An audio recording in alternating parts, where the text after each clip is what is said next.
Greetings, happy Tuesday. Welcome to the Steve Deace Show. My name is Aaron McIntyre. He is Todd Erzin. Noticeably missing from the Steve Deace Show is Steve Deace himself. If you haven't been on social media or haven't heard otherwise yet, Steve spent a good, how many hours, Todd? 6-7 hours, most overnight, at a local emergency room here in Des Moines, Iowa.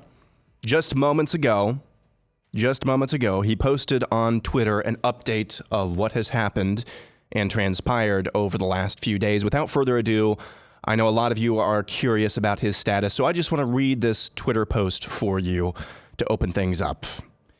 He writes, "Steve here, I'm back sorta after a very rough night, thanks to my awesome wife, Amy, for handling all this over the last 18 hours or so. She got me through this despite still recovering from a torn meniscus on her end." Here's what happened. On Thursday, I started developing an upper body infection out of nowhere. In typical guy fashion, I figured I'd just power through it, even though it got progressively worse throughout the weekend. Monday morning, I woke up in searing pain. I went to the urgent care clinic, and they gave me a strong antibiotic and pain relief, and I went and did the show from there. I also had a full day of nefarious meetings and interviews scheduled after the show, too, that I couldn't afford to miss, but I was getting increasingly weaker as the day went on. I know a lot of you were shocked to hear that he was dealing with an infection because he didn't say a word about it yesterday on the show and powered through, and I thought he sounded great, even though I knew he was in some pain and in various ways. Steve continues on Twitter, "That evening, my body completely shut down." This is last night. "And I was having terrible shakes and chills on top of the pain. I started getting disoriented. Amy rushed me to the ER. We were there about 8 hours, and I don't remember a lot of it. I vaguely remember some guys from our small group and another buddy of mine came and prayed with me.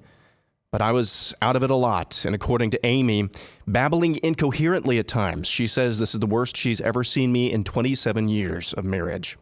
The ER doctors and nurses at Mercy Westlakes, that's a major hospital here in Des Moines, did a tremendous job despite being overwhelmed with patients. As my wife is a nurse, she says one of the busiest days of the year, of course, after holidays, but after Easter in particular.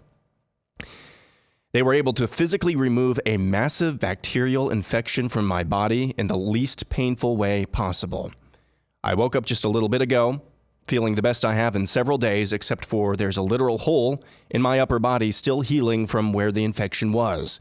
I'm obviously still sore from that, and as a result, I'll need my first sick day today in 5 years. In fact, I'll be popping another hydrocodone shortly after publishing this. Barring any unforeseen setbacks, should be back on the show tomorrow. Can't tell you how moved both Amy and I were by all the texts, messages, social media posts, etc. we've received with prayers, encouragement, and well wishes. I get choked up as I write this, just thinking about it again. I love you all too. I'm overwhelmed with the support and affection. You might make me have to abandon my black sheep trope once and for all. Finally, the only 2 times I've had to miss work in the last 5 years were the result of strange and extremely painful bacterial infections and inflammations whose origins doctors weren't sure of. One happened at Christmas in 2021, shortly after we wrapped filming of Nefarious in Oklahoma, as they tried unsuccessfully to shut down our production.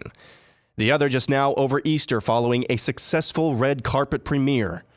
And after receiving news, we've grown from just over 500 theaters 2 weeks ago to nearly 1,000 nationwide when we open on Friday. As Nefarious himself would say, probably just a coincidence. I just want to reiterate, and I know as Steve just did there, he would echo this as well. Last night on Twitter, trending nationwide in the top 25 was praying for Steve. And it's humbling just watching this as a part of this show, humbling watching so many of you so concerned and actively praying. So thank you on behalf of this show, which bears Steve's name. I'm sure he would say the same thing as well. Thank you for doing that. And Todd, I know there's a lot that you want to say in the wake of what's gone on, especially over the last 24 hours or so. And I would just say this as well. 2 things. One, kind of what Steve was talking about there. probably just a coincidence. This week, of all weeks, he has a massive, painful bacterial infection. What's going on this week? What's going on this week? If you listen to the show, you know that Steve's movie, which has been anticipated by, of course, him chiefly, but all of you for going on, 6-7 years now? It finally debuts. Those who have ears to hear. I would also say as well, on social media last night, seeing all of the demonic ghouls celebrating Steve's stay in the emergency room, and there were a lot of them. I promise you this, Steve wears that as a badge of honor. What has he said multiple times, Todd? His goal in life, one of his goals in life, is when they finally put him 6 feet under, is for hell to wipe the sweat off its brow. And so that last night, I saw that, and there were a lot of people. I promise you, who wears that as a badge of honor. And I'm proud to be associated with him. Todd, I know you have a number of thoughts you'd like to share.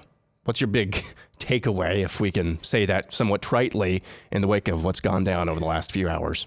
Well, anything worth doing in life really must be anointed through suffering.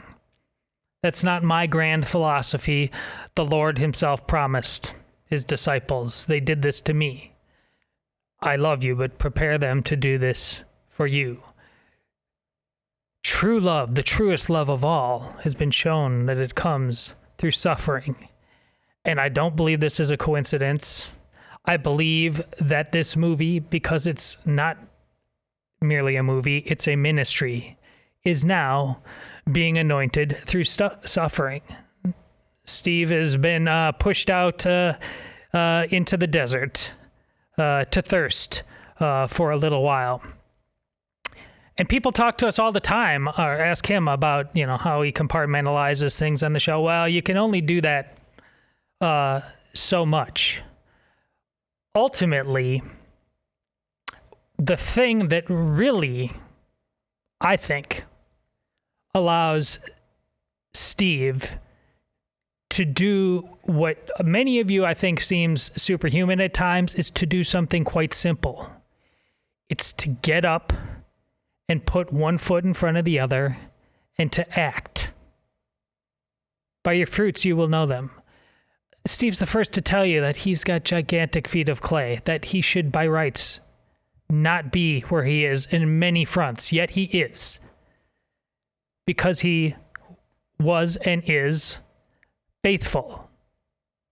It's about who the authority is, his whims, his passions, his whatevers, or God. And he's here. This show is here. This movie is here. His family is here because of God. Setting the excuses aside and making first things first.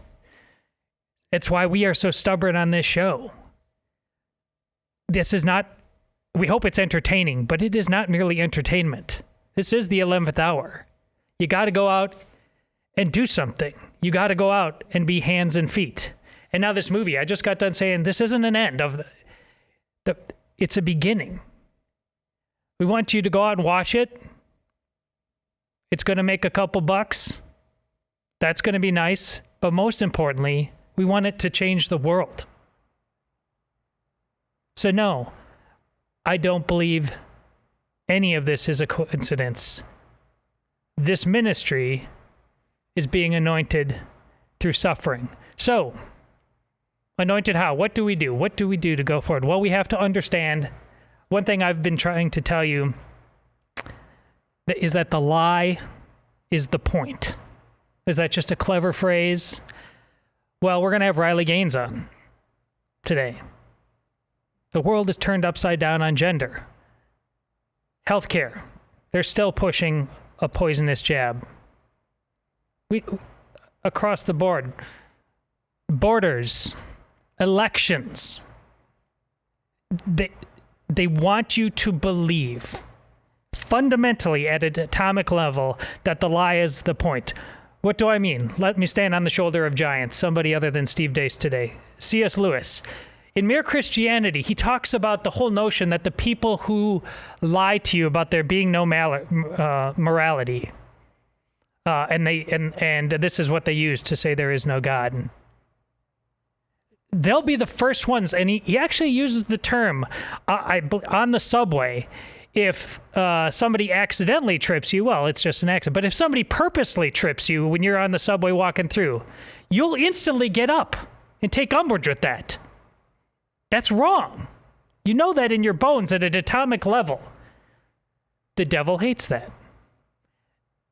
Steve tried to tell you through a nefarious plot, and now this movie's coming out, exactly how much the devil hates that.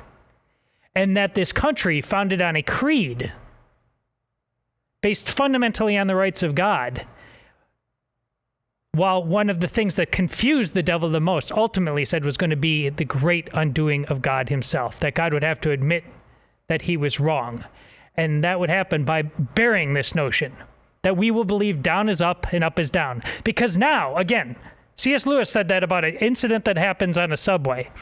Now, quite frequently, we have examples on subways of people beating on each other, harassing each other, molesting each other, and everybody sits by and watches and does nothing.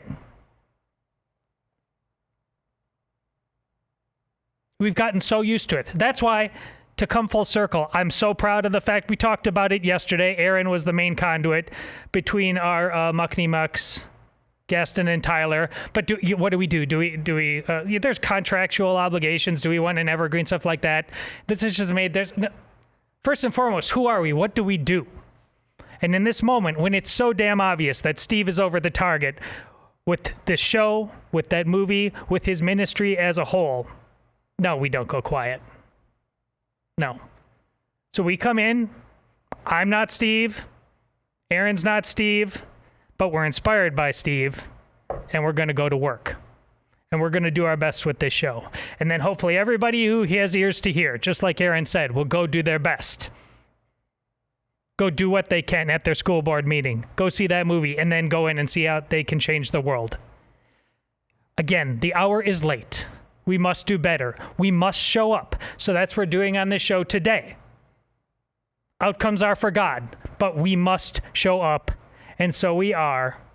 And again, thank you, Steve. Thank you, Amy, for inspiring us with your grace, keeping people inspired just by your communication. We're not supposed to hide our light under a bush and basket. And that's especially when we suffer, because that's when the light shines all the brightest. Here I am, Lord. Send me all the time. Amen, Todd. Amen. This will obviously be and feel and look a little bit different from a typical day's show, being that it's just Todd and I, but we will not be alone for the entire show. You mentioned the happy warrior, who should not have to be, but she's taking up the mantle to save women's sports, save girls' sports. That would be Riley Gaines, who was assaulted and held hostage in San Francisco just late last week. She will be joining us at the bottom of this hour. Top of hour 2, Fake News or Not is still on. Todd has a column that he's going to hit me with cold, and we'll play that for Fake News or Not, get my instant reaction to that. Finally, Anna Hibbs. You know, Steve is gone, but the torture of TikTok remains. She will be joining us at the bottom of hour 2. But of course, still a Tuesday, still a regular day. That means it's time for What Happened While We Were Away. What Happened While We Were Away, brought to you by Silly Joe. Only chickens lay eggs. At a White House Easter event for children yesterday, Al Roker of NBC asked Joe Biden if he's running for president again in 2024. Well, I'll either be rolling an egg or being the guy who's pushing them out. Come on, help a brother out. Make some news for me. I plan on running Al, but we're not prepared to announce it yet. Biden also signed legislation Monday to end the national emergency for COVID-19 in a move that will not affect the end of the separate public health emergency scheduled for May 11th. The legislation Biden signed was passed with bipartisan majorities in both the House and the Senate. At the Pentagon, spokesman John Kirby provided an update on the leak of allegedly classified documents from the Department of Defense. And as for the source, as you know, the Department of Defense has referred this to the Department of Justice for a criminal investigation, and I certainly would refer you to them, but I'm not aware that they've come to any conclusions at this point about where they're coming from. And just to follow up on that, at this point, do you believe the leak is contained? Are there more documents out there that have not been released publicly? Is this an ongoing threat? We don't know. We truly don't. You may remember the name Tiffany Dover. She's a healthcare worker who went viral back in late 2020 after she collapsed in public after receiving the COVID jab. She's back, and despite dropping off the face of the planet for almost 3 years, she says everybody who thinks the COVID jabs are bad are conspiracy theorists. Why not come out and dispel these rumors? Initially, that was exactly what I wanted to do. And unfortunately, I was told that that absolutely would not happen. The hospital told you not to speak out. Correct. Yes. It would be irrecoverable damage is what I was told if I was to speak out and have another episode. Instead, the hospital put out this video, intending to show she was alive. But the so-called Tiffany truthers picked it apart and used it as fuel. Online anti-vaxxers and the movement are sort of using you as their poster girl. It's hard to think that you are being used to deter somebody from getting the vaccine. And that was really hard for me to cope with. Are you saying you blamed yourself? Yes, absolutely. I wish that we would have used it as a platform to speak out on the fact that people do pass out after getting shots, vaccines, but that is not a reason to not proceed with getting them. Special report from the Washington Post. 3 years after the coronavirus pandemic began, a growing number of scientists are reconsidering the dangers of prospecting for unknown pathogens and conducting other high-stakes work worldwide, aka gain-of-function research. Dispatches from Trump World. Donald Trump posted this on Truth Social the other day, quote, "Ron DeSantis is a young man who is not doing well against me in the polls, to put it mildly. I believe if he decides to run for president, which will only hurt and somewhat divide the Republican Party, he will lose the cherished and massive MAGA vote and never be able to successfully run for office again. If he remains governor, which is what Florida voters assumed, it would be a whole different story. Just saying, but who knows?" Trump humper Alex Brusewitz tweeted, then deleted this yesterday. "My sources are saying Rob DeSantis' manhood is well below average, around 4 inches. Who would you rather have, small meatballs or a big throbbing Trump? I know who I'm taking." A bevy of women's professional athletes have signed a letter voicing their opposition to measures aimed at protecting women's sports. Among the signatories of the letter are women's soccer star Megan Rapinoe, not a surprise, and former women's basketball star Sue Bird. Expelled Tennessee lawmaker Justin Pearson went from staging an insurrection at the Tennessee State House last week to preaching, if you can call it that, on Easter Sunday. He called upon his dead relatives to speak through him in a prayer. Would you mind going ahead and praying with me now, Mother God, Creator God, loving God, holy God? Take this, your servant made from dust, and connect it with the raw materials of stardust to speak in this moment, to say something that brings forward the word you placed into my heart. I accept my unworthiness for such a task as bold as this, and I seek your guidance as you use me and speak through me.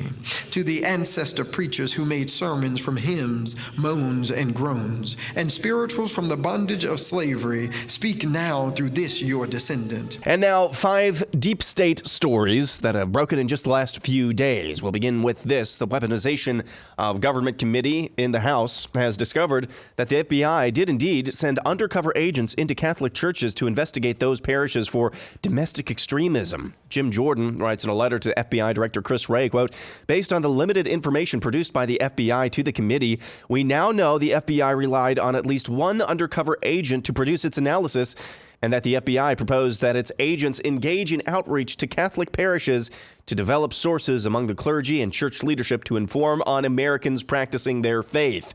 This news comes as new documents produced by the Heritage Foundation's Oversight Project finds the FBI has been keeping a glossary of common internet and social media lingo and linking it to domestic terrorism. A couple of examples of this glossary includes the term red-pilled and the word based, which the FBI says can link users who use those terms to domestic terror. Next, we now know the Biden White House was involved with the Mar-a-Lago raid through a quote-unquote special access request. That's according to America First Legal and documents obtained from the National Archives. We also now know, thanks to a D.C. court filing yesterday, that the number of informants working for various government agencies at various levels during the events at the Capitol on January 6th of 2021, these are confidential human sources, informants, what have you, there were around 50 or more of them. Finally, the FBI Boston Division, along with the U.S. Army Special Operations Command, are apologizing after a training mission at a Boston hotel sent agents to the wrong room. At around 10 p.m. last Tuesday night, FBI agents pounded on the door of two pilots for Delta Airlines who were fast asleep. They handcuffed and interrogated one of the pilots in the shower of the room for 45 minutes before they realized their mistake. And finally, at this point, I think it's fitting for an I told you so from former Senator Ron Paul. Here he is in a video almost 40 years ago. Most of our history, we didn't have those institutions. The FBI came in during the First World War. And interestingly enough, one thing that Woodrow Wilson did, he used the FBI to spy on American citizens and actually arrest them if they disagreed with his foreign policy about going to war in Europe. And isn't it interesting how recent they used it in the Vietnam era? Democrats used it there, and Republicans used the FBI to spy on 100 different groups in this country, including the churches, who disagree with the policy in Central America. It almost looks like the FBI was designed to spy on Americans who might be disagreeing with policy, especially the foreign policy. So the FBI, although I don't think I can condemn everything they've ever done, because I'm sure some of the investigations and investigation of crime has been beneficial, but that could be accomplished through Justice Department within our states. We wouldn't reject that portion of it. But I think the FBI has kept and continues to keep a lot of records on a lot of individuals. The CIA has only been here since 1947. Their record is lousy. And that's what happened while we were away. Today's montage brought to you by our good friends at Eden Pure. You can purify the air in your home and get healthy, clean, fresh-smelling air, eliminate odors, and kill mildew and mold and bacteria and viruses. The Eden Pure Thunderstorm Air Purifier uses oxy technology that naturally sends out O3 molecules into the air, which seek out odor and air pollutants in your home and destroys them. It doesn't mask or cover up bad odors and pollutants. It just eliminates them. It's called the Thunderstorm Air Purifier because it purifies the air in your home and provides you with pure, fresh air, just like after a thunderstorm. Right now, you can save $200 on an Eden Pure Thunderstorm 3-pack. For whole home protection, you'll get 3 units for under $200. It's a fraction of the cost compared to other air purifiers that can go for over $600. Put one in your basement, bedroom, family room, kitchen, or anywhere you need clean, fresh air. This special offer, you're getting 3 units for under $200. Go to EdenPureDeals.com, EdenPureDeals.com, put in the discount code STEVE to save $200. That's EdenPureDeals.com, discount code STEVE. Shipping also is free, EdenPureDeals.com. Todd, there are a couple of things. Well, first, I want to say this. That expelled Tennessee lawmaker who was preaching and praying at a church in Tennessee. Usually, as you just saw, if you're watching, air quotes are appropriate on all 3 of those things. That's not a church. It's not really praying. He's not really preaching. Except I think in this case, air quotes are not necessary. I believe he was absolutely praying to a deity there. Absolutely he was. Mother God, and he calls on Mother God to help his dead relatives speak through him. That sounds like witchcraft to me, but I digress. Next. Yeah, if I may, go ahead. Glenn Beck he did his entire show last Friday on basically paganism, the return of the old gods. The author of that book is escaping me at the moment. But he's like, again, in our comfort, in our largesse right now. Basically, if I may sum up all of Glenn's work on that show, is look to your left and look to your right. And that person that's kind of dressed, even the person that's dressed like you, all right, might be in the same restaurant as you, all right? They have a lot more in common with the Aztec throwing their baby into the volcano than they have with you. And until we wrap our brain around that, and yeah, that's something else. But it's true. And that's what Aaron's saying right now, that's who that guy is praying to. And that's not something that you just peaceably move along and say, well, I guess, agree to disagree. That's not how this works. That's not how any of this works. Next up, I don't really know if there's any more time that needs to be spent on those five stories, Todd, just in the last few days, I should say. 5 stories about FBI and other alphabet agencies at various levels of government, federal, all the way down to the local, in that case in D.C. regarding the Proud Boys and all the confidential informants or sources that they had working there.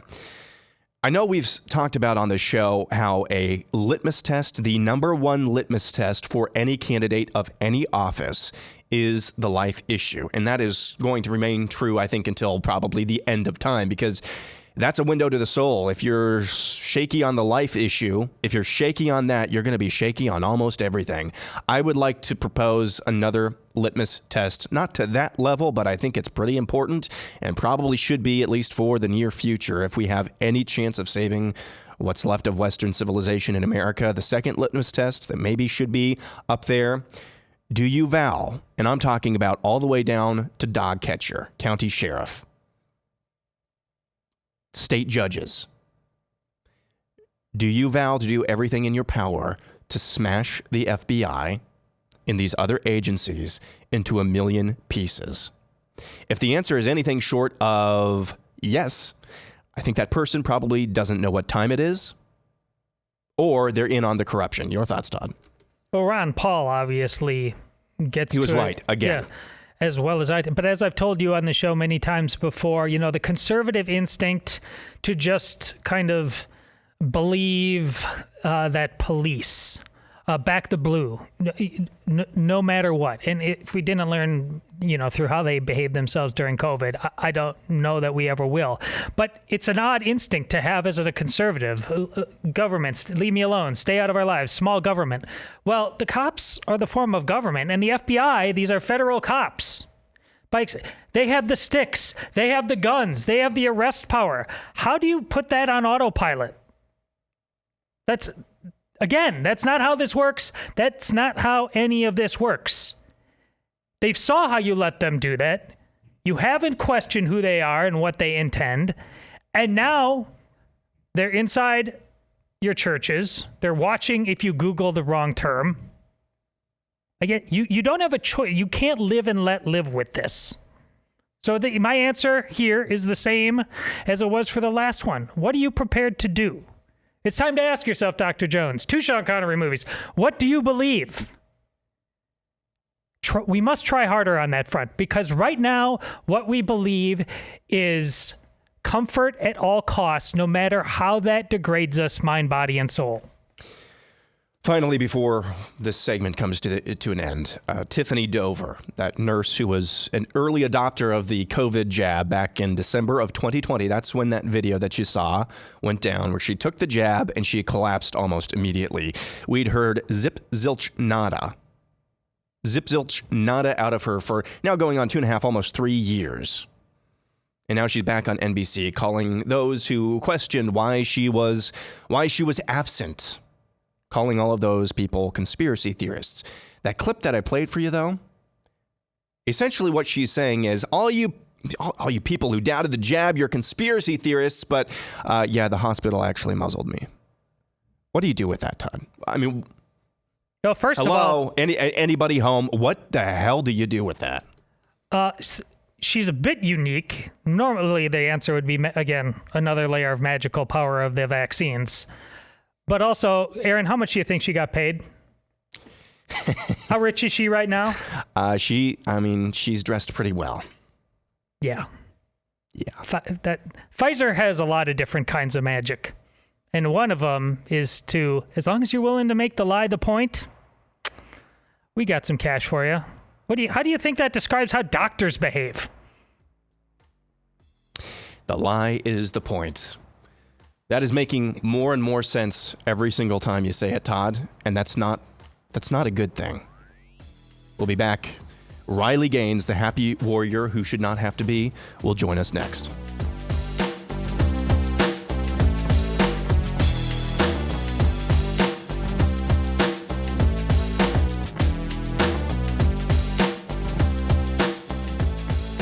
Well, it is almost that time.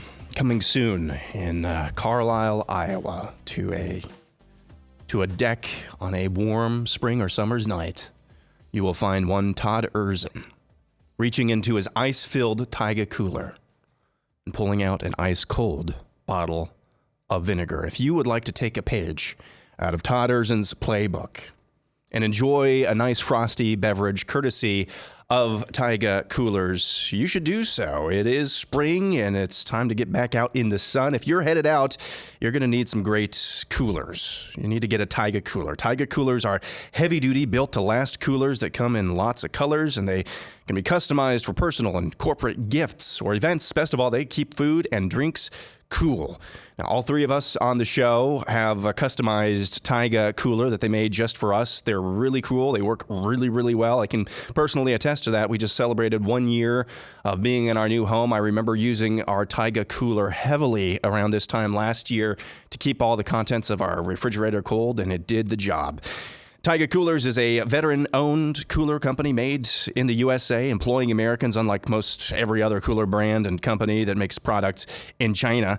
And the price is less than those of other premium coolers you see in the stores or see advertised. Most importantly, they're in stock. No supply chain issues here.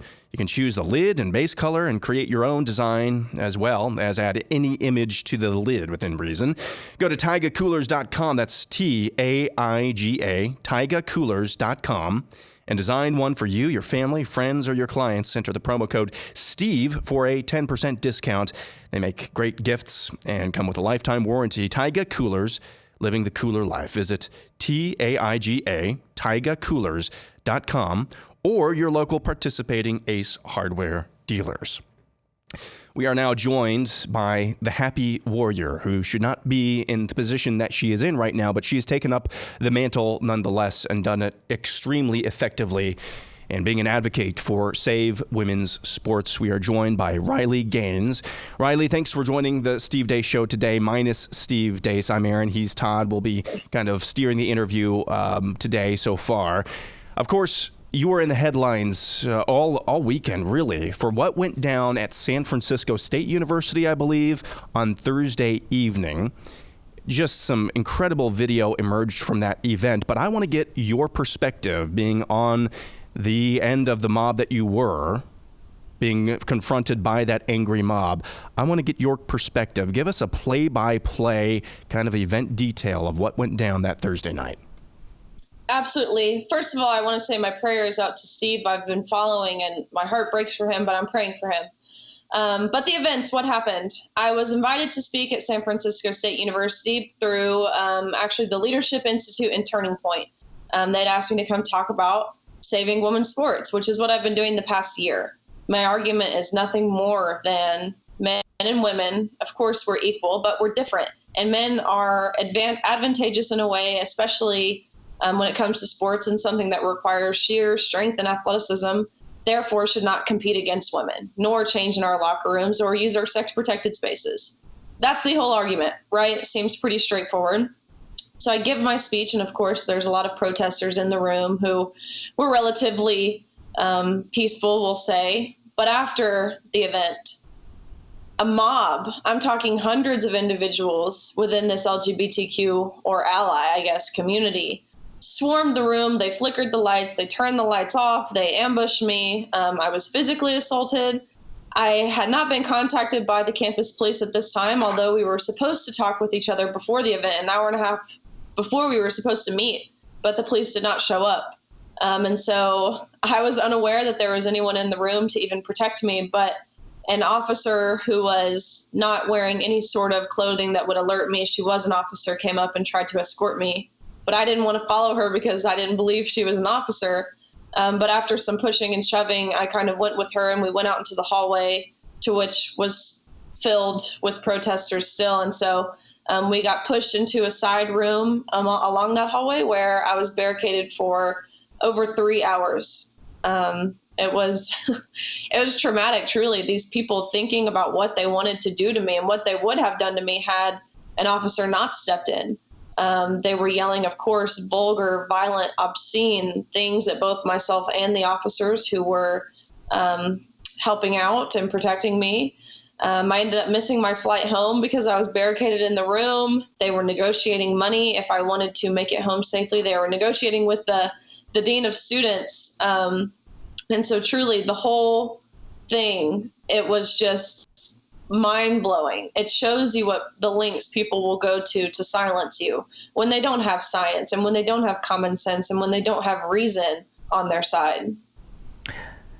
Hey, Riley, Ainsley's dad here. Glad I get to talk with you again today, and I can't stress enough how I feel a sense of fatherly protection because of you and Ainsley, taking the same baton, and I know the cost it takes. I've had to take my own children out of the school that Ainsley graduated from last year because of the fallout. The mob hated her for speaking common sense. You just mentioned the up is down, down is up nature of this. You, Riley Gaines, are, when I was your age, you were the women can have it all poster child. This was supposed to be the entire point, right, Riley? You graduated from college. You're a good student. You're an elite athlete. You won that race. You decorated multiple times over. But oh, by the way, you're also married. You were going to become a dentist, and hopefully that's still in the plans. You're the feminist dream. You had it all. Now, for the sin of basically saying 1 + 1 = 2, and 1 + 1 does not equal cucumber, 1 + 1 does not equal giraffe, it equals 2. For that sin, you were attacked by the mob, as you just laid out. And now, people like Megan Rapinoe and Sue Bird are attacking you for saying, because we have philosophically chosen, not biologically, we philosophically chosen to sterilize ourselves and our own existence. Because we can't have what you have, we're going to take everything you have. We're going to make the world flat. We're going to make you suffer. What on earth is going on, Riley? Because aren't you the embodiment of what feminism was supposed to be? Well, it's interesting because I think of the original feminist movement. What my understanding of it was, of course, you see the pink hats, you think of the Free the Nipple movement. So when I call myself a feminist, I don't want to be in that direction. I want to be someone who acknowledges that women deserve respect and that women deserve equal opportunity and privacy and safety and their dignity and all of these different things that Title IX had given us in sports. And so it's so ironic that someone like Megan Rapinoe and Billie Jean King, these women were once trailblazers for women's sports. I've never necessarily agreed with Megan Rapinoe on a lot of things, but I will say she fought for equal access and equal resources and equal pay for women's sports. Billie Jean King, of course, she was a large proponent to women having a sporting category. But now both of these individuals have taken the total opposite approach. It's like the irony behind it all. They're now actively fighting for women to lose out on opportunities by including males into our sex-protected spaces and categories. It just doesn't make sense, and I don't understand how more people on the left, more feminists, even more people on the right, how are we not acknowledging and calling out this for exactly what it is? It's virtue signaling. We've seen it time and time again, but Megan Rapinoe, she's done playing. She's almost done playing if she's not done now. And I think it's worth mentioning that she doesn't have a child. She has no one to defend. She's not going to lose an opportunity. So why would she not want to be seen as kind and inclusive and welcoming and accepting and loving and all of those things? But in reality, it's not kind to allow a man into a woman's locker room. And it's not inclusive to allow a man to take a woman's scholarship or opportunities or titles or place on a podium. That's exclusive, and it's exclusive to the very girls that Megan Rapinoe and Billie Jean King and these trailblazing women once fought to protect. We talked on the show already today, and we talk quite frequently about this culture currently. The lie is the point. The entire system is trying to make you believe down is up, up is down. Totally. We have all kinds of opinions on the show as three guys in a room about the obligations of dads, what we should be doing. But I'm a father of 4 daughters, so I have lots of girls. But you have inside information about this. Growing up, competing with girls at a high level, going through college, going to all the classes you went to. How are you coming to understand how it came to this point that the notion of strength for women apparently means on this existential question to be either A, absolutely quiet, or to B, just get on the ride and act as crazy as anybody else? How did it come to, like, what inside most women somehow turned a corner and got on the crazy train instead of the one that says, no, this is ours. You're not taking it from us. Right. I think there's a couple different things that go into this. First of all, when this really all started coming to light aggressively, I would say in the past 2-3 years, maybe. We know it's been going on longer than that, of course, subliminally and at the lower level, grassroots level. But the past 2-3 years, I think women, specifically even college age women, I think we thought, give an inch or let's just be kind, let's be inclusive. It's a one-off basis. But now what we are seeing is give an inch and they'll take a mile. These systems that we have in place, not only just in sports, but also in prisons, all you have to do is say you are a woman to take the identity of a woman to get into women's prisons, which sounds great to a rapist, right? To impregnate and be surrounded by many women. But really what this all is, the Bible tells us this is going to happen. This is all prophesized, and it's spiritual warfare. It's no longer right versus wrong or good versus bad. This whole movement is moral versus evil. And the Bible also tells us that we will prevail on our side, but it's just a matter of how long we have to endure this. I think COVID, that time period where people got sent home, people spent a lot of time on social media, I think that really amped things up and expedited a lot of this movement. And so I think there's a lot that goes into it, but I really like how you mentioned it's denying objective truth. A lot of the stuff we're seeing in regards to changing the language we're using, it's no longer breastfeeding, it's chest feeding. It's no longer mother, it's birthing person. So changing the language we're using, of course, denying truth, these are things that point to Marxism. And that's what we're seeing. And so it's kind of a chilling thought. I mean, even the suppression of free speech, these are all pointing us in the direction of Marxism. And it's about time people open their eyes to see the trajectory of this and where we'll end up in a couple years if we don't stop this.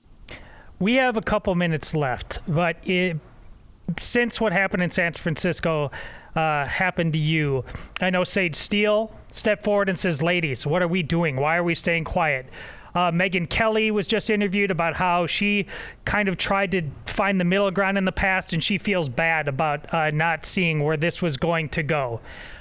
I hope you get to go to dental school. I hope you get to go start your family and do all the things you want to, but you are so important right now because the simple fact of the matter is our reality does not understand what a real woman actually is. You are one. And it's so important that you are not afraid of the spotlight, even though you have every reason to turn away from it after what just happened to you. You doubled down. You said, I'm not going anywhere. What are your plans now going forward as far as you can see them to continue to shine the light on this ridiculousness and draw more women like Megyn Kelly and Sage Steele into the spotlight to say enough is enough? You got about 2 minutes. Well, first of all, this whole movement or this whole mob ambush that these protesters were trying to achieve, it totally backfired because it only increased my social media following. It only increased good coverage of what I was there to do and highlighted how unhinged these people and these universities, I think that's important to mention, how unhinged these universities and institutions are. So truthfully, a physical assault, I would take a right hook from Mike Tyson if it meant to defend women's rights. That's and again, my girl, Riley Gaines. God bless you. I really would. And so I don't know what dental school looks like, but I believe I'm going to put it off. This is too important. There's too much at stake. And there's still too few women, powerful, influential women, sticking up for their rights, for their daughters' rights, for their grandmas who fought for Title IX, for their rights. And so for such a time as this, here I am. And God knows what he's doing. Man, you are a modern-day Joan of Arc, and you're very, very good at this. Thank you so much for standing on this hill. We're with you. We're praying for you. Let us know what we can do for you. You're welcome back anytime. God bless, Riley. Absolutely. Thank you guys so much. Thank you, Riley. Just a tremendous woman. And I go back to something that she said a little bit earlier in the interview. It is not kind to have dudes undressing in female spaces. I believe, Todd, the blame on where we are right now, whereas you aptly pointed out, Riley should be, she should be enjoying her new marriage right now, maybe going to dental school. But instead, she is on the front lines of an existential cultural battle right now in a just, sane society. Somebody like Riley should not be in that position, but she is, and God bless her, and thank God for her that she's not only taken that up, but taken it up with a smile on her face, which is why I call her a happy warrior. But I think the blame for why we are in this position lays squarely at the foot of the American church, like so many other things. The undefinition of the word love. When you undefine what love truly means, you undefine basically every word, including kindness, associated with love. The reason Riley is doing this, actually, because she knows what real love actually is. She actually knows that. And to the world, to the mob that accosted her, assaulted her, and held her for ransom on Thursday night in San Francisco, that love looks like hatred. Of course, they're probably on some level being disingenuous about that. They know what they're doing. But this is where we are right now. The undefinition of terms leads to the undefinition of reality itself.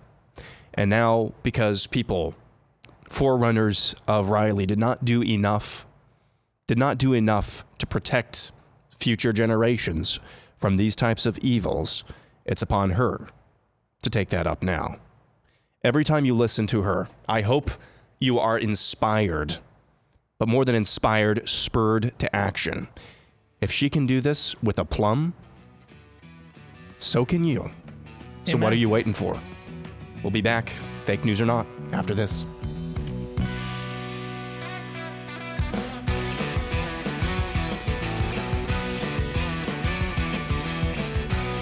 Back with hour 2 of the Steve Deace Show on a Tuesday. Just me, Aaron McIntyre, along with Todd Erzin today.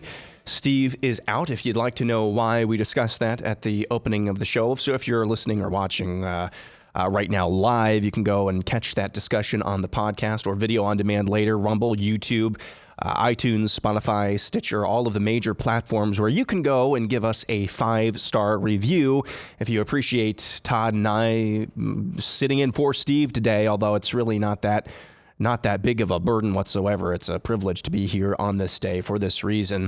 If you can't wait till later to go listen to that discussion and we discuss what Steve is going through, the trial that he is enduring right now, he has a statement up, at least on his Twitter feed. I've not checked on Facebook yet, describing what has gone on health-wise over the last 4 to 5 days. He is at home right now, getting some much deserved and needed rest. We still covet your prayers and appreciate all of you who have prayed for Steve in the past few hours, really going back into last night when they spent the night at the emergency room. Again, you can find that statement from Steve on his Twitter feed. Coming up later on the show, just because Steve is gone doesn't mean that Anna Hibbs is not going to come and subject Todd and I to the torture known as TikTok and trivia. I'm told today, Todd, and I don't know if this is a good thing or a bad thing, but I'm told today the trivia that we will be playing is Steve Deace trivia. I'm not sure what to make of that. I'm kind of scared. I'm kind of looking forward to this because, we've been working for him for 8 years now almost? That's a pretty deep rabbit hole. But it could be a very deep rabbit hole. And I do think some torture in the form of TikTok videos is on the way. Coming up in just a few moments, we'll be playing Fake News or Not. Todd has something he's going to read for me, and I'll react in real time. But first, it's time to talk about our friends at MD Hearing. You know, Easter, barely any holiday. You get together with all of your friends or family especially. It can be one of those times where you start to notice maybe your parent, mom or dad, or another loved one, maybe getting up there in age a little bit, having a more difficult time with their hearing. And having multiple people in my extended family who suffer from hearing issues, it can be a frustrating experience, especially for the person with hearing issues and for those on the other end of the conversation. Maybe that's why you should tell them or research for yourself MD Hearing. It's an FDA-registered rechargeable hearing aid that costs a fraction of what typical hearing aids cost. MD Hearing's new Neo model costs over 90% less. 90% less than clinic hearing aids. That's a big deal. I just told you. I've got multiple people in my family and extended family with hearing issues, some with clinic hearing aids, and those things are not a joke in terms of pricing. But MD Hearing Aid costs over 90% less than clinic hearing aids. The Neo is MD Hearing's smallest hearing aid ever. It fits inside your ear. No one will even know that it's there. MD Hearing Aid actually recently cut their price in half. That means you can get high-quality rechargeable digital hearing aids for only $149.99 each when you buy a pair. That's $300 for a pair of hearing aids. Plus, they're rechargeable with the battery life that lasts up to 30 hours. If you aren't familiar, MD Hearing has sold over 1 million hearing aids, and they offer a 45-day risk-free trial with a 100% money-back guarantee, so you can buy with confidence. MD Hearing was founded by an ENT surgeon who saw how many of his patients needed hearing aids but couldn't afford them. He made his mission to develop a quality hearing aid that everyone and anyone could afford. But you're wondering, how can they charge just half in this economy for hearing aids? Well, since about 95% of people who need a hearing aid only require a few settings, MD Hearing simplified the need for certain components not needed by most people. Plus, they cut the price, hiking middlemen to save you even more money. So if you want MD Hearing's smallest hearing aid ever, go to mdhearing.com. Use promo code STEVE to get their new buy one, get one, $149.99 each offer when you buy a pair. That's a buy one, get one, $149.99 each when you buy a pair. Plus, they're including and adding an additional free extra charging case. That's a $100 value just for listeners of this show. So head to mdhearing.com, mdhearing.com. Use promo code STEVE and get their new buy one, get one, $149.99 each offer when you buy a pair at mdhearing.com. As I mentioned, it is now time for our typical Tuesday segment named Fake News or Not. Todd, I understand you have a column that you would like to read for me, and we'll just kind of riff and react in real time for fake news or not. I'm trusting you to not pull any fast ones on. No, I'm trusting you. Just kind of riff. Just kind of go with with whatever feels right to you here. You can either read a little section of the column. I intentionally did not want Todd to give me really much of a clue of what was coming here.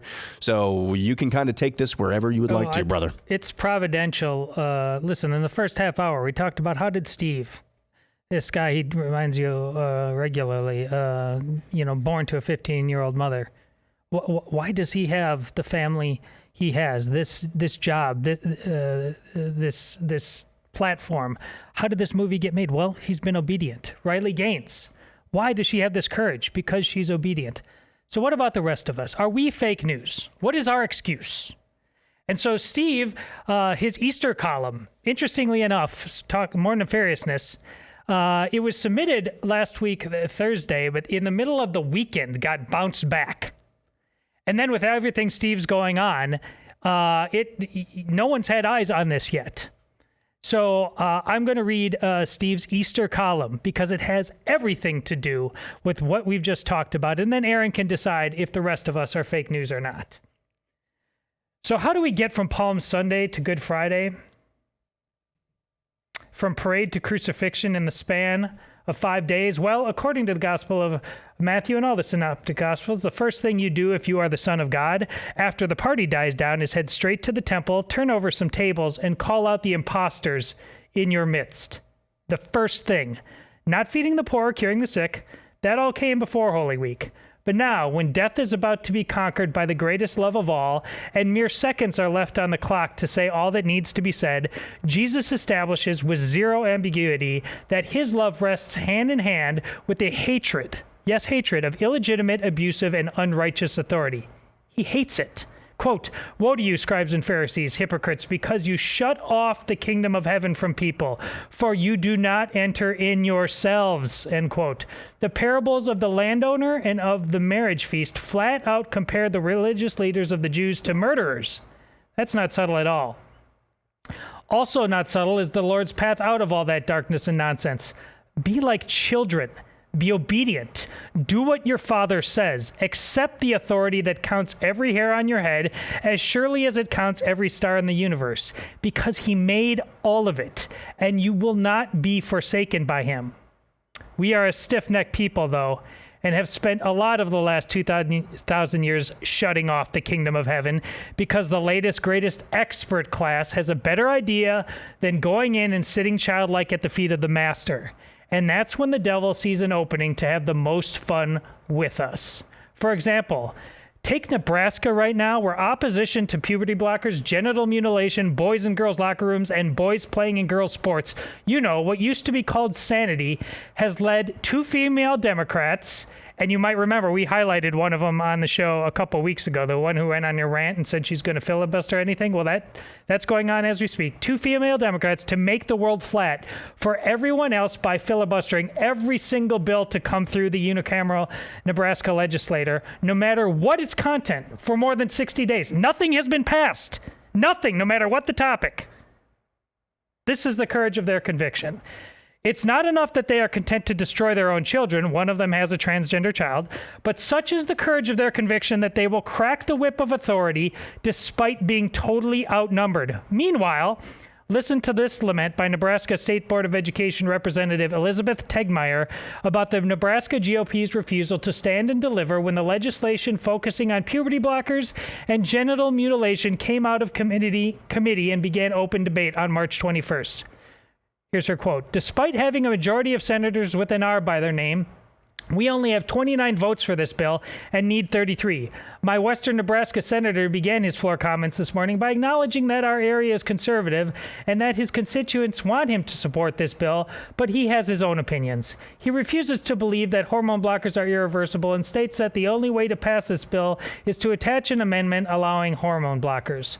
Floor debate became so heated that a senator made a motion to cease debate, which was denied by the chair. The senator made a point of order to overrule the chair, which succeeded. A vote to end debate passed, and our unicameral adjourned for the day. Nebraska has always been a red state with a small population of only 2 million. However, the spirit of the age seems to want to show the nation that he can reign even in our state. In 2021, you may remember, our elected State Board of Education introduced health standards that would have taught children in early elementary about same-sex couples and introduced transgender ideology as young as 3rd grade. By 7th and 8th grade, students would learn about vaginal, oral, and anal sex, as well as how to access an abortion. These health standards were indefinitely postponed in the fall of 2021. Nevertheless, 3 of the 4 seats that are up for election in 2022 on that Board of Education were won by conservatives vying to permanently reject the standards. I am one of those conservatives now serving on the board. During my campaign, many of the senators who are now waffling supported my campaign. I cannot reconcile the hypocrisy. I don't believe that our senators were as dismayed by the filibuster as the Nebraska voter. I think they welcome it because they don't want to take a stand and do what they were elected to do, end quote. Now, this is Steve in his column again. In my home state of Iowa, debate on the same issues was over in a day, and the innocent were protected from the madmen and witches in our midst. So what's the difference? Simple. In Nebraska, too many refused to be like children and thus became the sort of people who either vote to experiment on them instead or do nothing as the disgusting debauchery happens. Generally speaking, we have taken far too much authority unto ourselves as Americans, and nothing short of Western civilization now teeters on the brink because of it. Yet with Easter now here, we are reminded that death has no sting if only we believe. Believe that we are not all there is. Believe that we have a Father in heaven who wishes eternal glory for us. Believe that he has been clear with us about what will make us happy and prosper and what will make us miserable and destroy us. Dispense with your fig leaves. Accept that you are a child of God. Obey the ruler of the universe. End the madness. It is the only way. Aaron, fake news or not? Yeah, we're fake news. At least Nebraska is right now. So this is a one of the legislators, state legislators mentioned there.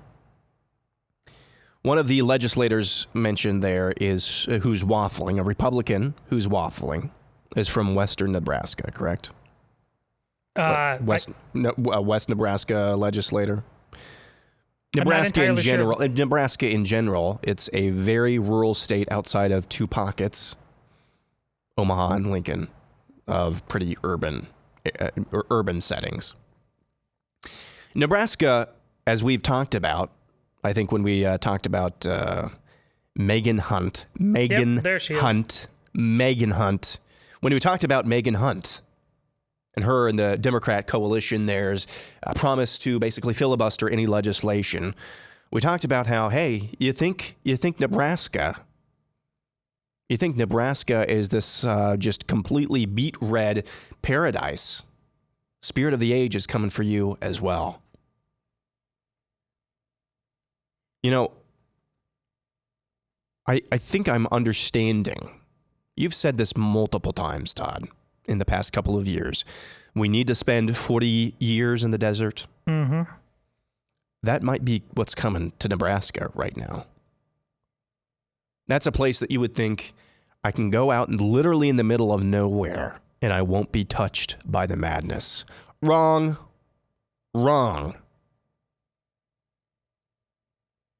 Because you couldn't show even an ounce of the fortitude and the courage of conviction when you were actually empowered to do something about it that Riley Gaines has when she's not an elected official. Because of that, the cult is coming to Nebraska. Pick a place, any place in Nebraska. If you can't muster just a little bit, it doesn't even take that much, Todd. How much courage does it take to say, hey, chemical castration is bad? I bet any one of those, even some of the Democrats would say, hey, female genital mutilation in Africa and the Middle East, that's really bad. We should put an end to that. How much courage of conviction does it actually take to say that in Nebraska? And yet, because of the red state syndrome, maybe I should trademark that word, the red state syndrome, and it's not just Nebraska. Don't think that we're picking on them. It's almost every, with limited exceptions, Florida, Iowa being two of them. In almost every case, red-dominated states are where you will find some of the most feckless, cowardly penis possessors anywhere. They can't muster up enough courage. That one legislator can't muster up enough courage to just say, yeah, chemical castration is bad. We're not going to do that in the great state of Nebraska. And then, on top of that, you have the rabid lefties there holding up all legislation because they want to mutilate kids and allow them to be chemically castrated. And the implication that I got from that column, Todd, is that some of these Republican lawmakers in Nebraska are totally fine with that filibuster because it means they don't have to stick their neck out at all. If you live in a red state like this, where, as Steve likes to say, if you see a Democrat walking down the street, you call 911 because they're just that so few and far between. if you live in a red state like this, what are you going to do about this? You know, a criticism that we receive fairly regularly, it's not ubiquitous. Maybe your experience is different, Todd. A criticism that we receive, we got this a lot during COVID, is, guys, I agree with everything you're saying. I agree that just cowardly Republicans are as big or bigger threat than the rabid cultist Democrats. What specifically do you want us to do? Now, we could come up with a number of things. Chief among them, organizing, triple braided cord, all of that, you know. You could organize. You could get together, form somewhat of a posse, if you will, and just dominate your local area and say, I don't care what they are or are not doing in the Nebraska State House in Lincoln. I don't care what they're doing there in our school district. And in our hospitals and in our community, we're not having any of this madness. You can just openly defy. That would be one thing. That's really hard to do. I would say, though, Todd, it is time, truly. I understand the question, what do you want us to do about it? I totally do. It is time, truly, for you to answer your own question. One of my brothers, I won't name him specifically, one of my brothers used to drive me nuts. As I am wont to do, as a little brother, I have a lot of questions and I can be incredibly annoying. And I would ask one of my brothers in particular a question that I'm earnestly asking, and he would just tell me, go look it up. Go figure it out yourself. It's one of the best pieces of advice. It frustrated me then. I thought he was being kind of a jerk. That's actually one of the best pieces of advice I ever got from any of my brothers. Go do the work yourself. Figure this out yourself. That's not to say that once you do start doing something that you're just kind of out there with your you-know-what flapping in the wind. There are others who will come alongside you, as we have done on this show, with numerous causes around there. But if you're tempted to listen to us lampooning these red states and think, well, what can I do about it? Todd, I think the answer is we need to figure out, because every area is different, every dynamic is different. Take it upon ourselves to figure out what we can do within our own power. I will say the only thing, generally speaking, is to organize and insulate yourself as much as you can through soft and hard power. And hard power, I mean, lest Media Matters is listening in. Hard power, attaining power through elected office in your local communities. Soft power, meaning forming groups and other advocacy organizations to really turn the screws on legislators, things like that.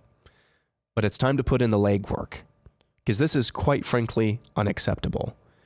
And again, lest you think we're just picking on Nebraska here. This is a dynamic that is at play. Just look at Daniel Horowitz's from Conservative Review. Look at his Twitter feed on any given day. This dynamic, this red state syndrome, is basically ubiquitous. You don't have to look any further than really South Carolina. That place is a cesspit of red state syndrome, where we have all of the power and are not going to use it at all to deliver for a base at all, because screw you, that's why. So, yeah.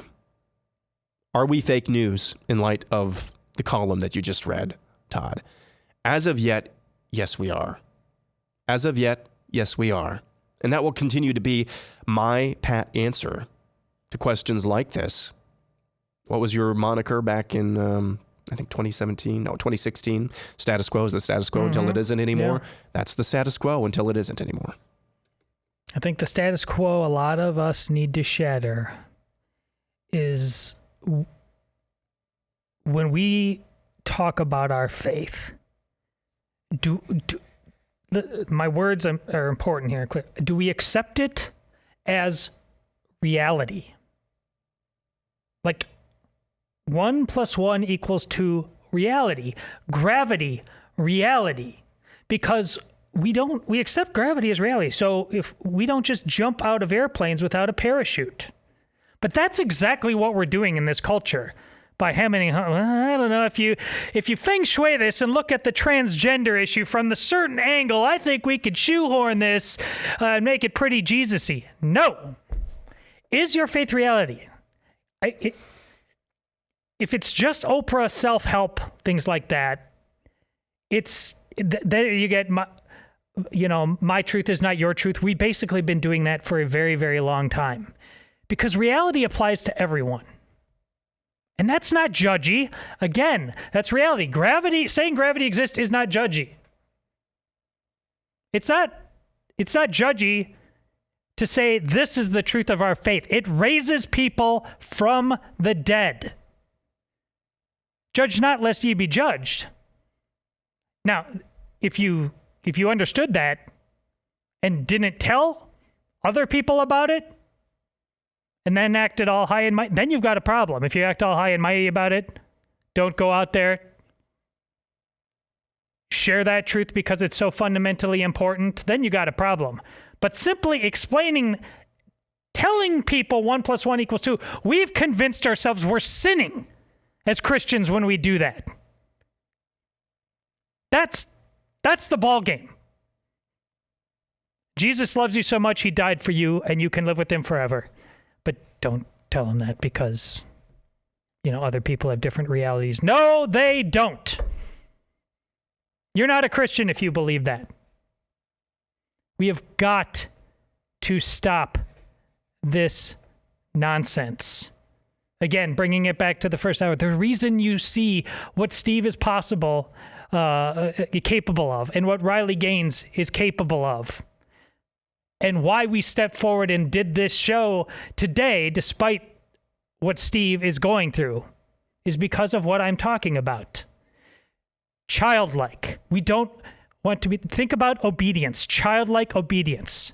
Aaron sees it every day now with his child. The love that they connect you to. Now, even my 4 children, I love them. They love me. Now they have some questions. But there is still, the seeds were planted, those mustard seeds now. And they are all confessing Christians. They have showed a conviction in their own life. They respect their father and mother enough that even when they don't necessarily instinctively agree, it's planted in them. That's a version of the faith that we are supposed to have for the Father. Be childlike. Keep it simple, even when it's hard. That's your salvation. Simple when it's hard. Children are protected so much because of that love, because of that guidance. And then we put on the expert suit. All of us do it. The church right now is choking the life out of itself with that.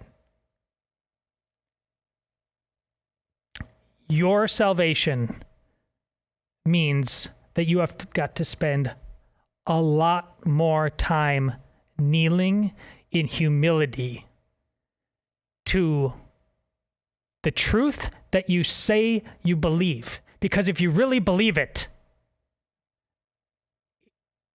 it's a place you want to be. Steve's told you about his conversion story. He was brought to his knees by forces he did not understand, and his entire world changed. And now a lot of people's entire world changed. Keep it simple. It will get through all of it, even if you don't understand how. Love through suffering. We started the show with it. We're going to move on and talk with Anna now and have some fun. But love through suffering is what you were meant to just understand as Easter just passed. That was not just a day for nice weather and picnics and Easter egg hunts and family getting together.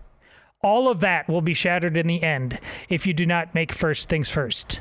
Accept the authority of the universe and be childlike unto it, and all joy will ultimately come your way.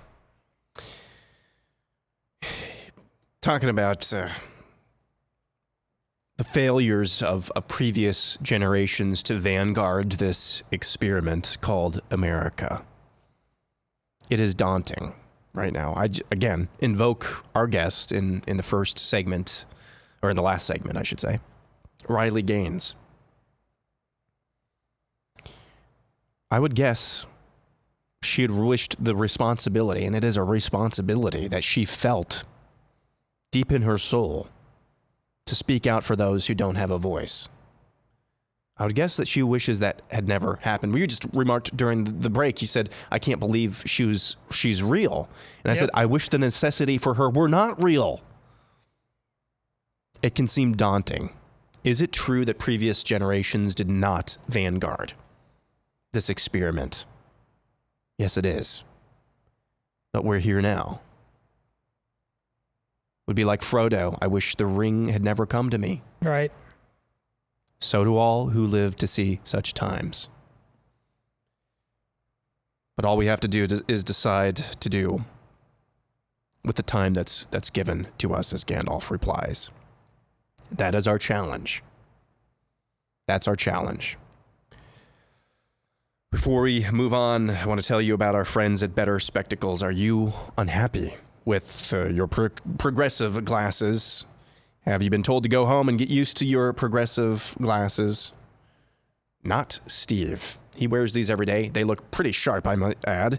He uses Better Spectacles now. Better Spectacles is a conservative American company offering Rodenstock eyewear, a 144 years old German company and the world's gold standard for eyewear, exclusively for the first time in the United States. Rodenstock scientists use biometric research to measure the eye of over 7,000 points.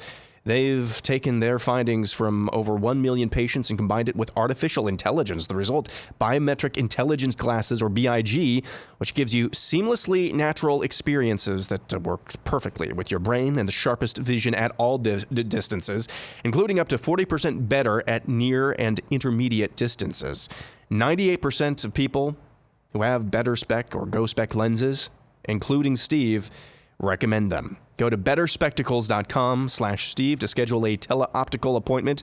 You don't even have to leave your own home. Don't settle for your eyesight. Don't settle with your eyesight. Go big. Go with the biometrical intelligence glasses from Better Spectacles. They're offering an introductory 61% off their progressive eyewear plus free handcrafted Rodenstock frames. Great eyeglasses change lives. Go now. betterspectacles.com/Steve. That's betterspectacles.com/Steve. When we return, we will be subjected to torture known as TikTok, courtesy of Anna Hibbs. That's coming up right now.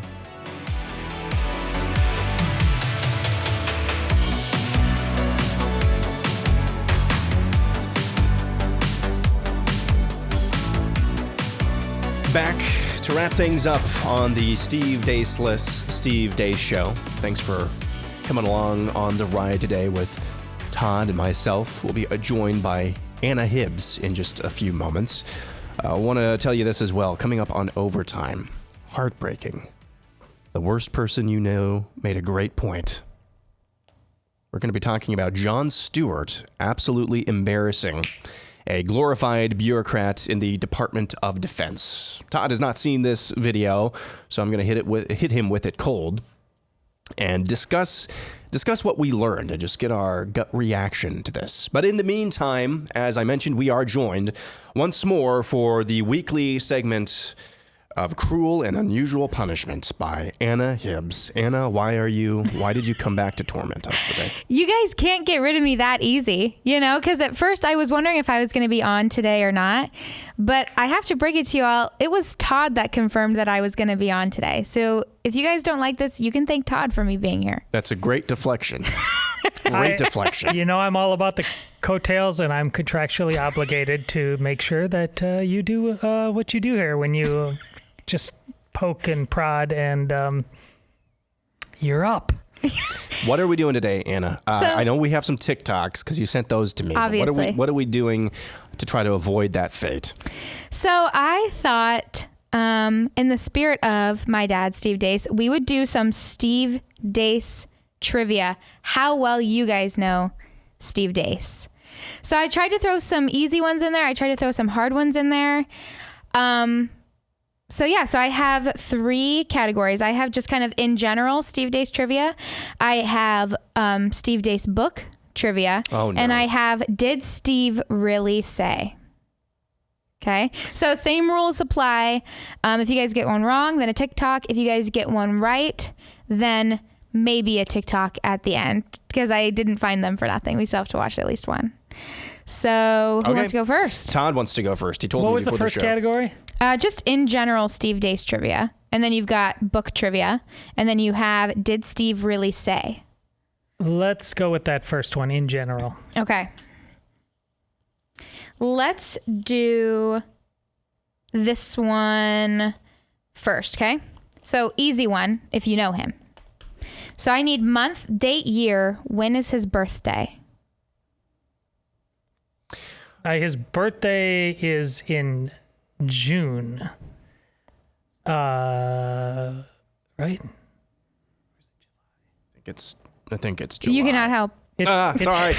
It's in the summer, and he's a year younger than I am. So he was born in 73. I don't know the day.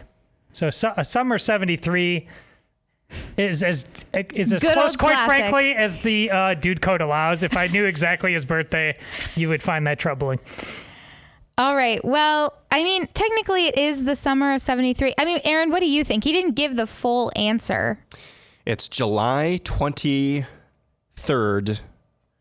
1973. All right. Let's play that first TikTok. The men's restrooms are over there. Oh, sorry. I thought you were... Sorry, what? Oh, my. Oh, the men's restrooms? Over there? As one time I will ever recommend someone always wear a mask. I was like, okay, this is... I mean, as TikTok goes, it's like, okay, I can see that's a dude with a mental illness there, but, you know, I mean, this is middle of the road, you know, insanity. We're so screwed. She just said, that's easy if you know him. That's that. See, I was thinking like, I mean, I wrote down when is my dad's birthday, right? And I called my husband, Steven, and Steven was like, that's going to be really easy. And I was like, I like to help them out. Like, I don't want to torture them all the time. What is his birthday? Sweet. Steven thought it was going to be easy for two other dudes. You guys are like a little family here. His birthday. We love you. His birthday is July 28th. Oh, man. 1973. So, happy birthday, summer of 73. So, okay, Aaron. General Days trivia. Did Steve really say? And his book trivia. Book trivia. All right. How many books has Steve Deace wrote / co-wrote? Okay. We've got Without a Vision, Rules for Patriots, Nefarious Plot, Faucian Bargain, Nefarious Carol, Why Thanksgiving, let's see, Do What You Believe, and Rise of the Fourth Reich, 8. What one am I forgetting? That is incorrect. What one am I forgetting? That is incorrect. Go ahead and play that second TikTok. So I'm reading the comments under the reasons why straight men have sex with men. And it's so important to understand. I'm a gay man. I'm attracted to men, and so I have sex with men. Bisexual men exist, and they're attracted to men, and they have sex with men. The straight men I'm talking about who have sex with men are not attracted to men. They're attracted to the sex act with the man, not the man. We have a sexual orientation. That's to whom we're attracted to. Male, female, both, neither, a blend of both. But then we also have an erotic orientation. Lindsey Graham called and said, amen. This show was going so well. You guys were doing great, honestly. And I always kind of dread coming in here a little bit because then I feel like I walk in and you guys have had such like powerful conversations and powerful moments and powerful quotes. And then I'm like, let's show you just the trash of the earth. Yeah, we thank you for that. But people like it, you know? A lot of people. Who? Name them. I Out them now. I have people being like, we love that. Keep it up. Keep it up. One person came up to me specifically and said, we love when you broke Todd. We love watching him broken. And I was like, he is a good Here watch. I am, America. Yeah. He is a good watch. Broken. All right, Todd. Oh, well, the category we haven't done yet, whatever that was. Let's go there. Okay. So this is, did Steve really say? Quote, they'll tell you you're too loud, that you need to wait your turn and ask the right people for permission. Do it anyway. Did Steve really say that or not? It's Todd's turn. I can't help it. In spirit, it's definitely Dacey. The language, though, I'm not so sure. But I'll say yes, he said it. He did not say that. In fact, AOC said that. Yep. Good old AOC. So, Todd, not only did you subject us to a second time to a TikTok, you also conflated Steve with Alexandria Ocasio-Cortez. What do you have to say for yourself? He says all the time, they have the courage of their convictions. They actually do it. Our problem is that we don't. So I can see Steve saying, he has said that before. It's just not the exact syntax. And unfortunately, now we almost suffer. Go ahead. Hi, my name is Harvey Quinn, and this is my new song called Biden Boy. Baby, I'm a Biden boy. I'm a Biden boy. Democrats are number one, so we're gonna take your guns. Baby, I'm a Biden boy, just trying to make it. And you better get that vax. I know the medical facts. You better wear that mask, or I'm gonna kick your ass. Are we sure this isn't like Alex Stein-esque? I mean, that's just so over the top. That's got to be parody. I believe it's real, because why would you do that to yourself unless you hate yourself and your life? And that's why I feel like it's real. Was that mean? I don't know. I hate myself in my life right now. Can I ask a quick bonus question? Yeah, go ahead. Ask the rest of them, actually. Okay. This one, I thought about using it as a bonus question before that last TikTok, but I have, who is Steve's favorite kid? Who is Steve's favorite kid? Yes. I don't know. Does he have a herd of goats or something? That type of kid, or like offspring? Out of me and my brother and sister, who is his favorite? I can tell you, I know the answer for a fact. Todd, you got this. I don't know what kind. Speaking of rabbit holes, well, if you know an answer for a fact, it's you. That's the only real answer that we can possibly give. Wow. Is that it would be me? Do Zoe and Noah watch this show? Are they on this show? No. Wow. Have they been on the show? You are your father's doppelganger. It's like he's there.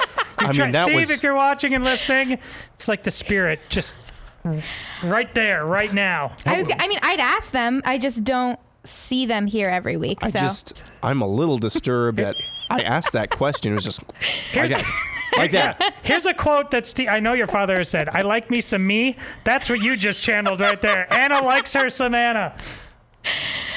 So the last one for the general Deace trivia was, this one comes from my mother.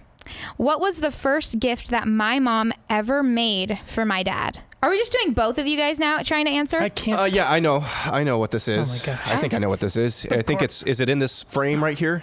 Yes, it is. Yeah, it's the matted. That was the first framed picture of Steve's first column for the Des Moines Register. All right. Good pull. I didn't know that Aaron. either until she said that, honestly.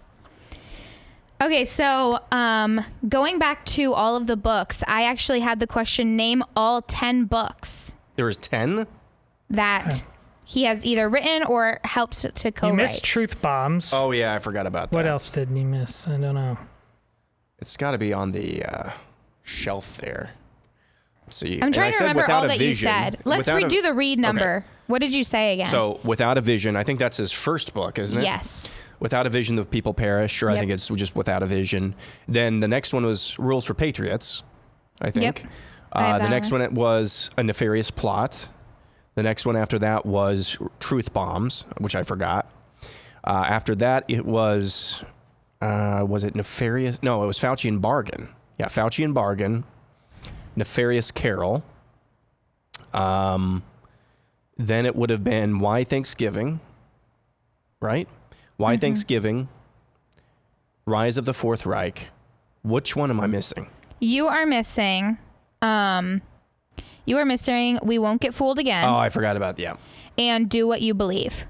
Oh, you said that earlier. I said that earlier. Did you say that earlier? So he's got 11 books then? Well, I've got Nefarious. I've got Rise of the Fourth Reich. I've got Fauci and Bargain. I've got Nefarious Carol. I've got Do What You Believe, We Won't Get Fooled Again, Truth Bombs, Rules for Patriots, Why Thanksgiving, and Without a Vision. Did I miscount? Is what we... No. I don't know. I think you're right. Okay. That would have been very embarrassing. That's a lot of books. And then the last one was, what year did A Nefarious Plot come out? That was 20...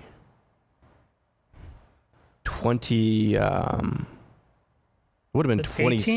No, it came out 2016, wasn't it? That is correct. It was 26. Actually, I found out it was on my birthday. Really? So again, going back to the favorite kid thing, we can't overlook coincidences here. Didn't you voice part of the dialogue for Nefarious Carol as well? Aaron? Yes, I did. Yes, in fact, again, yes, I did. I did the narration for Nefarious Carol. Yes, I did. Check it out. Amazon or wherever you buy books. A Nefarious Carol. Just a seasoned veteran over there. Yeah. Todd, how are you feeling right now? Feelings update with Todd. Well, I just got done lecturing you about true love is only possible through suffering, so I am full of love. My cup runneth over. Indeed.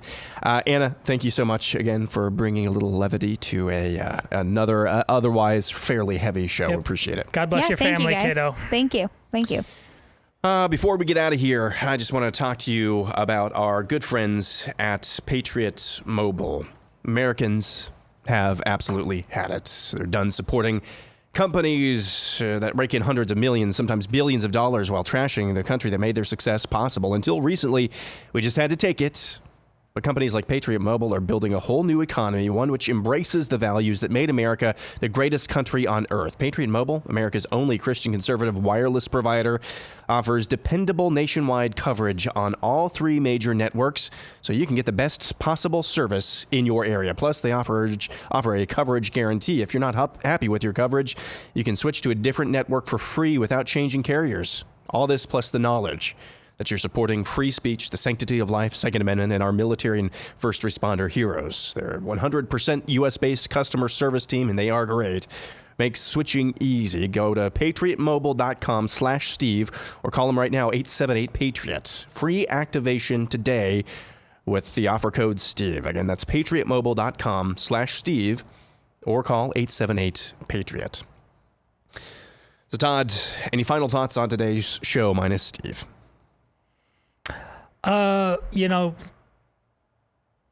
Life goes on. There's no perfect plan. There's no cruise control to this thing. There never was for our country. There isn't for your personal life. One of the greatest blessings of your faith is that you don't have to guess at that. The Lord promised you. Again, he's in a boat. The waves are crashing. He's teaching his disciples. They're terrified. It's like, where's your faith? That's not just some cute story you read to your children and then never ponder again. That's the point of your life. He is the master of the chaos. He will quiet it all if only you believe. Nefarious wants you to not believe that. He wants you to believe that chaos is inevitable. You have a choice to make.